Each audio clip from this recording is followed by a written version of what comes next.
क्या होता जब आदिवासी समुदाय के मूल अधिकारों को ताक पर रखकर पेशक जैसे कानूनों का उल्लंघन किया जाता है। उनके जंगल जमीन पर खनन कंपनियों द्वारा धड़ल्ले से खनन किया जा रहा, जबकि जिस गांव में डॉक्टर बाबा साहब अम्बेडकर की मूर्ति हो, उसके बाद भी वहाँ की इंडिजीनियस पीपुल अपने सामाजिक न्याय के प्रति अवेयर क्यों नहीं है। यह सिर्फ एक आदिवासी गाँव की समस्या नहीं है, बल्कि पूरे देश के आदिवासियों के अधिकारों का सवाल है।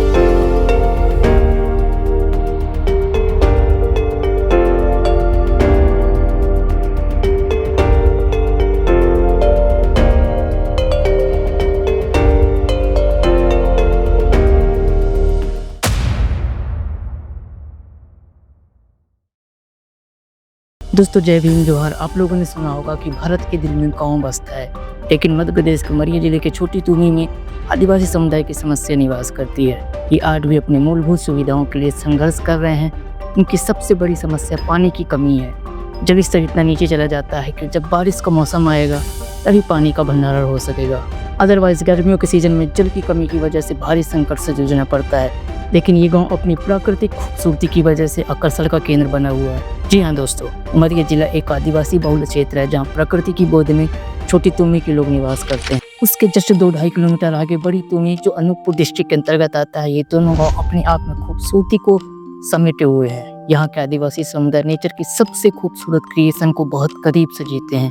ये गांव केवल जमीन का हिस्सा नहीं बल्कि आदिवासियों की संस्कृति का केंद्र भी है।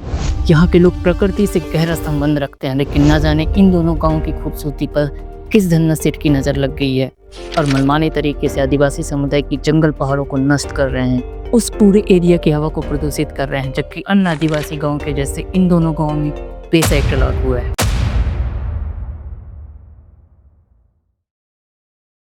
दोस्तों पेशा एक्ट का मतलब panchayat extension to scheduled areas होता है, जो भारतीय संसद द्वारा 1996 में पास करके कानूनी रूप दिया गया था, जिससे आदिवासी इलाकों में स्थानीय पंचायतों को ज़्यादा अधिकार और स्वायत्तता मिल सके। इससे आदिवासी समुदाय अपने जल जंगल जमीन को प्रोटेक्ट कर सकें। पेशा एक्ट आदिवासियों को अपने सांस्कृतिक, सामाजिक और आर्थिक गतिविधियों को चलाने की स्वतंत्रता भी देती है। और इतना ही नहीं, अपने सामाजिक मुद्दे और स्थानीय मुद्दे को सॉल्व करने के लिए पंचायत को पारंपरिक न्याय व्यवस्था स्थापित करने का अधिकार भी देती है। दोस्तों पेशा एक्ट पर एक डिटेल्स वीडियो लेकर आऊँगा और ऐसे ही नॉलेजेबल वीडियो देखने के लिए हमारे चैनल .tv बिसिंगपुर को जरूर सब्सक्राइब करें। दोस्तों अब आप खुद विचार करें, पेशा एक्ट आदिवासियों को उनके पारंपरिक भूमि अधिकारों को संरक्षण देता है। यह सुनिश्चित करता है कि बिना आदिवासियों की सहमति से उपयोग नहीं किया जा सकता, लेकिन खनन कंपनियों के प्रभाव से इस कानून को कमजोर किया जा रहा, जो कि पेशा एक्ट का उल्लंघन सीधे आदिवासी समुदाय के अधिकारों को हड़पने की कोशिश चल रही है। इससे आदिवासियों की सभ्यता, संस्कृति और उनकी लाइफ स्टाइल प्रभावित होती है। शॉकिंग बात तो ये है जब खनन कंपनी ये कहती है कि हम आदिवासियों के विकास के लिए काम कर रहे हैं। ये खनन न केवल रोजगार पैदा करेगी बल्कि देश की अर्थव्यवस्था में बूस्टअप भी करेगा, लेकिन इस उत्खनन कार्य से सिर्फ खनन कंपनियों को ही फायदा होता है।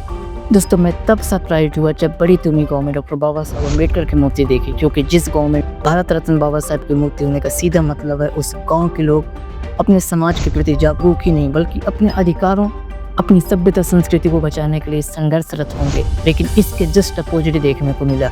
इसका प्रमुख कारण उनका सामाजिक, आर्थिक और शैक्षणिक रूप से पिछड़ना है। अब आप इमेजिन करें, अगर किसी कम्युनिटी को उसके बेसिक रिक्वायरमेंट सोशली, इकोनॉमिकली और एजुकेशनली जो मेन स्ट्रीम की सोसाइटी है उसकी तुलना में पिछड़ रहा हो, कि वो कैसे अपनी सभ्यता, संस्कृति, जल जंगल जमीन को प्रोटेक्ट कर सकता है। दोस्तों आपने सुना पड़ा होगा कि आदिवासियों की सभ्यता, संस्कृति किसी ऑर्गेनाइज्ड रिलीजन से कहीं ज़्यादा पुराना और सबसे अनूठी परंपरा है, जो कि सच भी है। लेकिन प्रेजेंट टाइम में हमारे गाँव की खूबसूरती को विकास के नाम पर नष्ट किया जा रहा, क्योंकि प्रकृति का सीधा संबंध हमारी सभ्यता, संस्कृति से है। और इस प्रकृति की दोहन की वजह से क्लाइमेट चेंज हो रहा, जिसका सबसे ज़्यादा रोना यही सो कॉल्ड सिविलाइज्ड लोग होंगे, जो कि हमारे सामने क्लाइमेट चेंज एक सबसे बड़ी चुनौती है। और प्रकृति को स्वच्छ बनाए रखने में आदिवासी समुदाय एक अहम भूमिका निभाता है। इसलिए हमें अपनी आदिवासी समुदाय की सभ्यता, संस्कृति, जल जंगल जमीन को बचाने की ज़रूरत है, वरना आने वाली पीढ़ी की इस खूबसूरत दृश्य से वंचित रह जाएगा।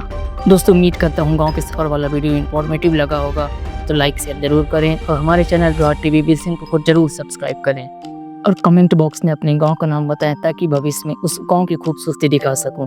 आपसे फिर मुलाकात होगी किसी नए वीडियो में। बहुत बहुत धन्यवाद।